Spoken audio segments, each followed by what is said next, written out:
कि हम UN lead एक गवर्नमेंट मानते हैं। उस दोनों में भी अगर हम देखें तो सऊदी और यूएई बटे हुए हैं, दोनों अलग-अलग धड़ों को सहयोग करते हैं। अब इसकी जो दरारें हैं वो हमें बहुत देखने को मिल रही हैं, क्योंकि एक तरफ सऊदी जो है वो ईरान के साथ में भी अच्छे रिश्ते चाहता है, पाकिस्तान के साथ में भी अच्छे रिश्ते चाहता है। पाकिस्तान इसमें मुझे फंसता हुआ नजर आ रहा है कि एक तरफ तो उसको डिप्लोमेटिक लेवरेज तो मिल रही है, और उसको एक ये भी दिखाने को मिल रहा है कि उसके बहुत अच्छे संबंध सब देशों से हो रहे हैं, लेकिन उसको सऊदी की भी जरूरत है और यूएई की भी जरूरत है। ईरान के साथ उसकी 900 किलोमीटर की बाउंड्री मिलती है। तो क्या वो इसमें इन्वॉल्व होके अपने जो हित है उनको कॉम्प्रोमाइज करेगा? बहुत सारे पाकिस्तानी लोग सऊदी में काम करते हैं और यूएई में भी काम करते हैं। तो क्या अगर ये ईरान को जवाब देते हैं या हूतीज पे हमला करते हैं, क्योंकि हूतीज जो है वो तो अलायंस में है विद ईरान, तो क्या ये इस तरह की रिस्क लेना चाहेंगे? तो मुझे लगता है कि ये पैक्ट बन गया है, लेकिन जिस तरीके से सऊदी और यूएई के संबंध हैं, उसमें पड़ना इस समय बहुत रिस्की है, और पाकिस्तान वो रिस्क लेना नहीं चाहेगा। तो अभी ये बहुत फूक फूक के कदम रखेंगे, क्योंकि सऊदी और जो यूएई है इनकी पूरे मिडिल ईस्ट में अपना दबदबा बनाने की बहुत चाहत है। सेम तुर्की भी चाहता है कि वो मुस्लिम कंट्रीज का खलीफा बन जाए। तो जी। इसमें सहयोग से ज्यादा राइवलरी है। अब ये राइवलरी किस तरीके से ये लोग स्ट्रीमलाइन करते हैं कि एक दूसरे के खिलाफ ना जाकर अपने अपने हित साधे, क्योंकि पाकिस्तान को पैसे की जरूरत है, यूएई को जरूरत है टेक्नोलॉजी की और लोगों की, तुर्की को अपने जो जहाज हैं वो बेचने हैं, अपने ड्रोन्स हैं वो भेजने हैं, अपनी टेक्निकल जो उसकी सुप्रीमेसी है उसको स्टैब्लिश करना है। लेकिन इस समय क्योंकि पूरा मिडिल ईस्ट एक बॉइलिंग पॉट है और हूथीज लगातार जिस तरीके से हमले कर रहे हैं, अरामको तक पे उन्होंने हमले किए हैं, अलमोका पे हमले किए हैं, तो मुझे लगता है वो रुकने वाला नहीं है। जहां तक यमन और जॉर्डन का सवाल है, ऑयल का सवाल है, तो उस उन चीजों को लेकर दरारें बहुत ज्यादा बड़ी हैं, और वो किस तरीके से ये भर पाएंगे वो देखने वाली बात होगी। और जी। ये बहुत महत्वपूर्ण भी, हिमांशु जी। तुर्की और पाकिस्तान रक्षा क्षेत्र में, आपको ऑपरेशन सिंदूर के वक्त याद होगा, तुर्की ने खुले तौर पर पाकिस्तान की मदद की थी, कई ड्रोन जो हैं वो पाकिस्तान को दिए थे।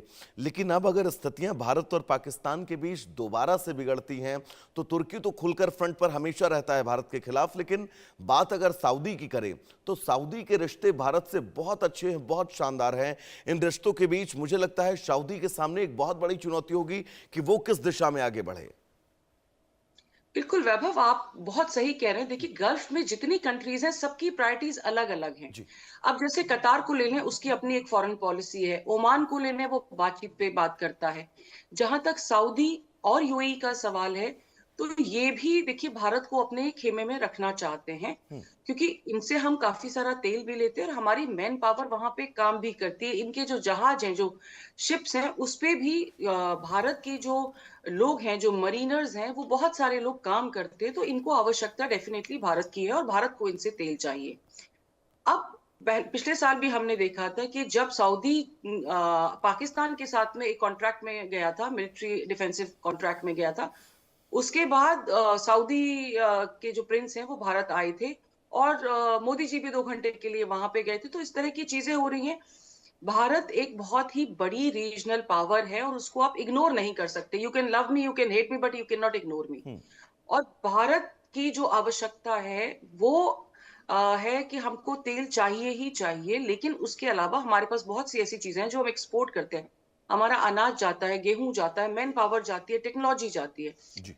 तुर्की नो डाउट भारत के बरखिलाफ रहता है। ऑपरेशन सिंदूर में न सिर्फ उसने ड्रोन दिए थे, बल्कि उसके टेक्नीशियंस, जब हमारे यहाँ से हमले किए गए थे, मिलिट्री रिटेलिएशन हुआ था, तो उसमें बहुत सारे लोग उसके भी मारे गए थे।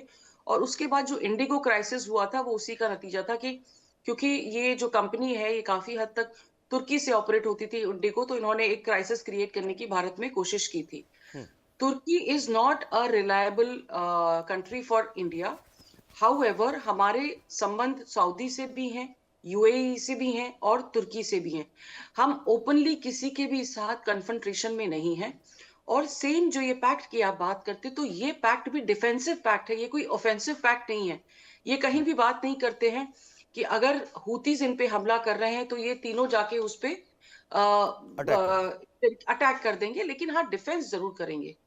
इसमें जो सबसे ज्यादा खतरनाक बात वो है हमें पाकिस्तान से सावधान रहने की जरूरत है, बिल्कुल। क्योंकि अगर उसके पास सऊदी का पैसा आ रहा है और यूएई की टेक्नोलॉजी आ रही है, उसको कहीं ना सॉरी तुर्की की टेक्नोलॉजी आ तुर्की। रही है, अमेरिका की उसके पास शील्ड है क्योंकि अमेरिका उसको हमेशा बेल आउट करता है, चाइनीज इन्वेस्टमेंट उसमें बहुत ज्यादा हो रहा है। तो इस समय पाकिस्तान का जो एक विजन है एक पावर बनने का, एक ग्लोबल पावर बनने का, जिसमें उसको अपने आप को आर्थिक जो चुनौतियां हैं उनसे ऊपर उठाना है, जो उसके पॉलिटिकल क्राइसिस हैं उसको स्टेबलाइज करना है, और चाइना के साथ में जो सीपैक का इन्वेस्टमेंट है, जो चाइना बीच में कोशिश करता है कि हाथ पीछे खींचने की, उसको भी जारी रखना है। तो Pakistan is playing a very long game, लेकिन हमको घबराने की जरूरत नहीं है। हमको सिर्फ सावधान रहने की जरूरत है कि किस तरीके से ये जो नए तरीके का पाकिस्तान हम देख रहे हैं, इस पाकिस्तान को कैसे हम मात दे सके, उसके लिए शायद हिमांशु जी, हमको बहुत बहुत एग्रेसिवली। महत्वपूर्ण, बहुत महत्वपूर्ण बात आपने कही है। पाकिस्तान की इंटरनल अंदरूनी हालात क्या हैं, उससे बहुत इतर अगर हम पाकिस्तान के वैश्विक स्तर पर कूटनीति की बात करें, तो पाकिस्तान भारत के खिलाफ जिस कूटनीतिक शील्ड को तैयार कर रहा है, वो मजबूत तो जरूर है। हालांकि हमारे पास पाकिस्तान की हर कूटनीति का रामबाण है, लेकिन पाकिस्तान की उस कूटनीति को मजबूत को हम नकार नहीं सकते हैं कि हाँ भाई, मजबूत नहीं है कूटनीति। जी बिल्कुल, देखिए आप सत्य से आंखें नहीं बंद कर सकते हैं, क्योंकि बिल्कुल। जिस तरह के इवॉल्विंग सिचुएशंस हैं, उस इवॉल्विंग सिचुएशन में हमें ये ध्यान रखने की जरूरत है कि ये पैक्ट अगर धीरे धीरे मजबूत होता है और इसमें बाकी कंट्रीज जैसे इजिप्ट वगैरह है वो भी अगर शामिल होती हैं, क्योंकि तुर्की ने एक्सपेंशन की ओपननेस दिखाई है, और हम ये नहीं कह सकते कि क्योंकि सऊदी और यूएई के बीच में वैचारिक मतभेद हैं, सऊदी जो है इस ग्रुप में है और यूएई जो है इजराइल और भारत के ग्रुप में है, तो क्या फ्यूचर में ये लोग दोस्त नहीं हो सकते हैं, क्योंकि इनके स्ट्रेटेजिक संबंध तो है ही। तो उस स्थिति में हमें एग्रेसिव प्ले करने की जरूरत है। दूसरा, अगर मान लीजिए ये सिर्फ डिटरेंस का अलायंस है और सिर्फ ये उतने ही तक सीमित रहता है तो ठीक है, लेकिन अगर ये एग्रेसिव खेलना शुरू करता है और ईरान के खिलाफ सिक्योरिटी आर्किटेक्चर को भी मजबूत करता है, ईरान और हुती के अटैक बढ़ते हैं, तो शायद से ये बहुत ज्यादा मिलिट्री ओरिएंटेड हो जाएगा रादर देन बिजनेस ओरिएंटेड और इकोनॉमिक ओरिएंटेशन का। तो उस स्थिति में भी हमको बहुत संभलने की जरूरत है। और देखिए, एक जो मल्टी अलाइनमेंट सिस्टम जो बन रहा है, इसके पीछे अमेरिका भी खड़ा है।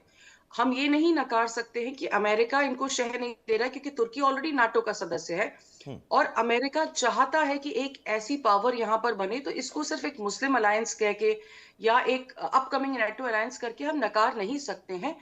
इसके इम्पैक्ट फ्यूचर में हमारे जो संबंध मिडिल ईस्ट कंट्रीज में है, क्या उनको इम्पैक्ट कर सकते हैं, और क्या पाकिस्तान मोर पावरफुल हो सकता है, क्या मिलिट्री पावर जो पाकिस्तान की है वो बढ़ सकती है। तो ऐसे बहुत सारे क्वेश्चंस हैं जो इसकी वजह से पैदा हो रहे हैं, और हमारे जो भी विशेषज्ञ हैं, डिप्लोमैट्स हैं, मिलिट्री स्ट्रैटेजिस्ट हैं, उनको इन चीजों पे ध्यान रखने की जरूरत है, क्योंकि मेनली हम उनको मैन पावर दे रहे हैं। देखिए, सऊदी और जो यूएई है, इसको यूएई। हम मेनली मैन पावर दे रहे हैं, लेकिन उससे ज्यादा हम क्या दे सकते हैं जिससे उनकी निर्भरता हम पे बढ़े। तो बिल्कुल। इस और तरह की चीजें वो देखने की सिचुएशन आवश्यकता हमें है। पैदा करनी जी। होगी एक कूटनीति के हिसाब से, ताकि हम अपनी निर्भरता को इन देशों में और मजबूत कर सके, जो हमारे भविष्य के लिए बहुत अच्छा होगा। फिलहाल हिमांशु जी, आपका बहुत बहुत शुक्रिया हमसे जुड़ने के लिए और इन तमाम जरूरी जानकारियों को हमारे दर्शकों तक